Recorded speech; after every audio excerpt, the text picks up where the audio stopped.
Ernie Greenley. I've been playing golf since I was, I won the Saskatchewan Junior Championship twice, 1946, 1948.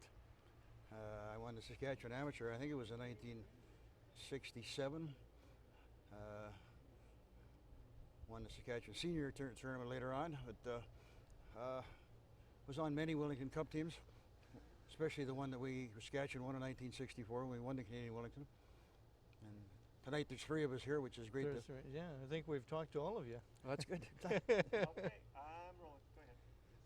So you guys were quite a group back in '64. I mean, it's almost like talking about the Riders in, what was it, '63? Yeah. They won the Grey Yeah. Cup, and you guys were the big factors in '64. Well, golf was so much different now to me, because you got to remember that we played 72 holes. We played 36 holes a day in those days. We went to Saskatoon for the weekend and we played 36 on Saturday, 36 on Sunday. After that, we came back to Regina and played 36 at the Regina Club and 36 at Wascana. That's how the teams were decided. So it's a whole different. You got to be. I think we were a lot better players in those days than the kids today. I was going to say, is it tougher being a player then than you think it is being a player today? Definitely, because the equipment was. We had terrible equipment to start with. I started with wooden shafted golf clubs. No, I'm serious. I was on a Saskatchewan. You weren't using it when you won the '64 Open. No, but in 1946, at the Canadian Junior, I had wooden shafted clubs, and there was a few of us juniors that had wooden shafted clubs. So, wow. So there's been a lot of change over the 100 years for very somebody. different. Here, this clubhouse, when I first started, was the old Royal Northwest Mounted Police Hospital, converted to the clubhouse, and we renovated it. I was on the board for many years out here, and we renovated, and then this happened. But no, golf has certainly changed. The courses today, I can remember playing this golf course when you had to fight grasshoppers off. This is no kidding. You couldn't play because of grasshoppers. you walk down the fairways out, especially the west holes out here. They were just flying. Would just actually beat on you. Now, was it sand green back then? No, it's grass. It was all grass green. Yep. Yeah, it was the first grass green course in the province. But it was grass when I started out here as a caddy. I started caddying out here. That's how I got into the game. Caddying and fishing balls out of the creek. I remember trying to fish balls out of this creek, and guys used to chase me off here. Well, yeah, we didn't allow anybody else on here. Only members, I guess, could fish out of the water. There was the Slynn family and Len Collette, my cousin Len, who is many years golf pro. We sort of controlled the creeks. That was our living. So you guys were the players back then in Yep. Saskatchewan. I mean, you look at players in different eras, the 60s, 70s, 80s. There's always a little group of players, like there is on the PGA Tour. There's always that group that dominates. You guys were the dominant factor back in the 60s. The Saskatchewan Golf Association always used to rate the players like 1, 2, 3, 4. And between Jim Sissons, Ed Ross, and myself, we were always rated 1, 2, or 3 every year for a good number of years. Keith Reaver was fourth, or is he? Well, Keith didn't play as much as the rest of us, really. Keith played. The three of us played a lot of tournament golf. You know, and I played into Alberta and Manitoba, played tournament golf too. But Keith did play in the amateur and that, but he didn't really play as much tournament golf as the rest of us did. And that's the one thing, I noticed when I talk to all of you past champions is there's this separation of tournament golf and golf. And it seems like all the champions play tournament golf. Even when they're just with the guys, they're playing tournament golf. Oh yeah. That's how they play. Oh, very definitely. There was no, that was the way I always felt. If I teed it up, I was out there to win. Didn't matter who I was playing with, I wanted to win. So do you do work with the SGA now? I noticed you got SGA jacket. No, we were honored last year at the Canadian Amateur as a team. Okay. And they outfitted us. Now, are you the only team that's won? Yes, in the only team. In the Nationals? Yep. The only team out of Saskatchewan. That's right. It's tough being a champion from Saskatchewan Well, on a national basis. Oh, tough. yeah. But mainly, I think the fact that you got Ontario, BC that play basically all year round, longer season. today it should change really now because a lot of our kids are going to university in the States, and that's what you really have to do. You got to play a lot of winter golf if you're gonna. Now, all those other guys told me that, you know, they used to work out lots, train lots, lift weights, do stuff like that, keep real fit to play. Were you one of those guys that did that? Not really. I still own a plumbing heating business, and I've always work. I still am the umpire in chief for fastball for the city of Regina. I still umpire ball on almost regularly. So athletically, you did a lot of stuff? Now, I've been very fortunate health-wise, and I played hockey. I refereed hockey for a good number of years, so I stayed in pretty good shape. Did you start when really young? Oh yeah. Were lessons a big issue with guys back then? Did people take lessons? Did they practice lots?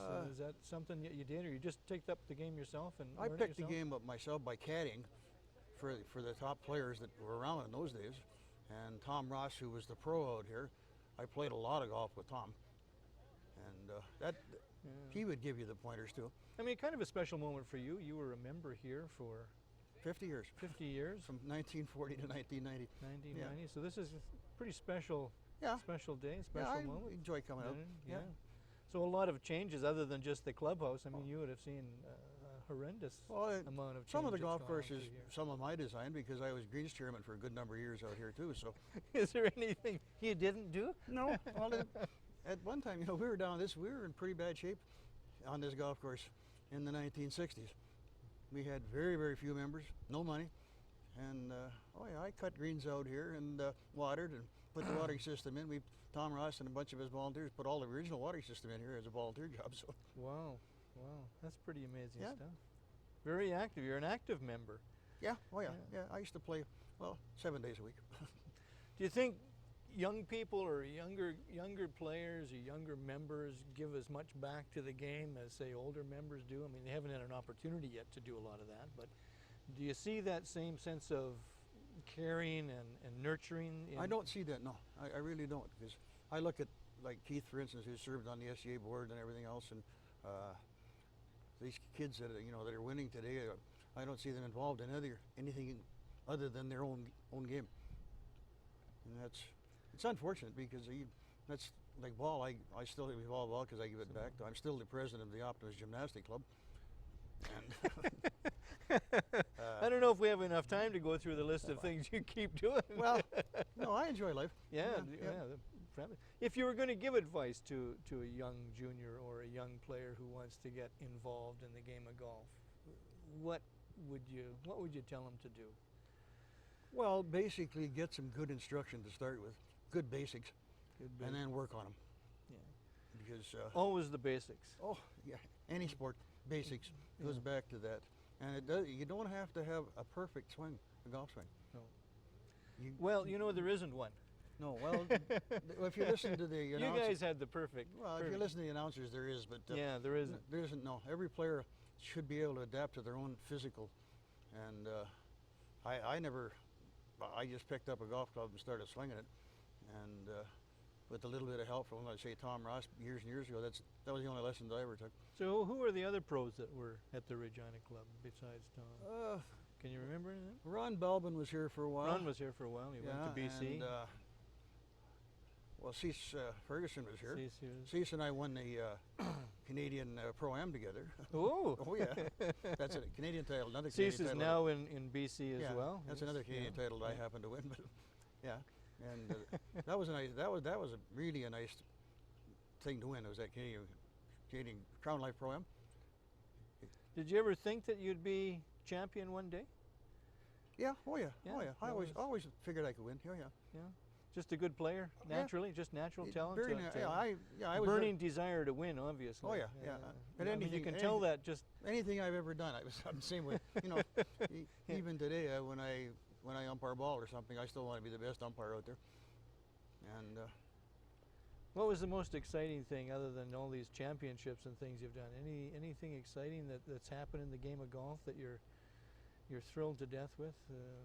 well, probably the most memorable hole in one I ever had was right here on this golf course, which was at that time was the 17th hole. I was playing with Tom Ross, and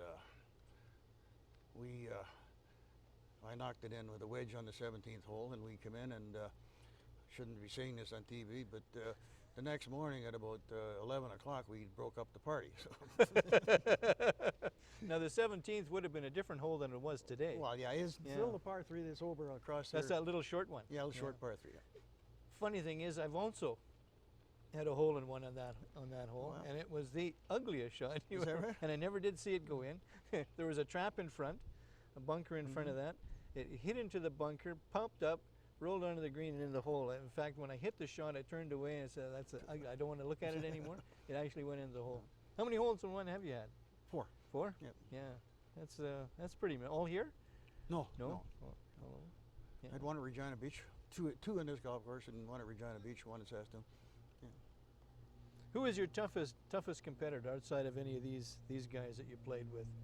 I mean, you guys were always struggling and fighting. But with that was each the other. that was the players we played against. That was it? That was it, basically, because Doug Silverberg, when I played in Alberta, Doug Silverberg, who was a very strong amateur in Alberta, he was a good player, very good player. Would But you change anything ever that you've done? I don't think so. As far as golf's concerned? Did you want to win more, I guess? And No, I could have played a lot more if I had wanted to, but I raised a family. I have 3 kids, and that was very important too.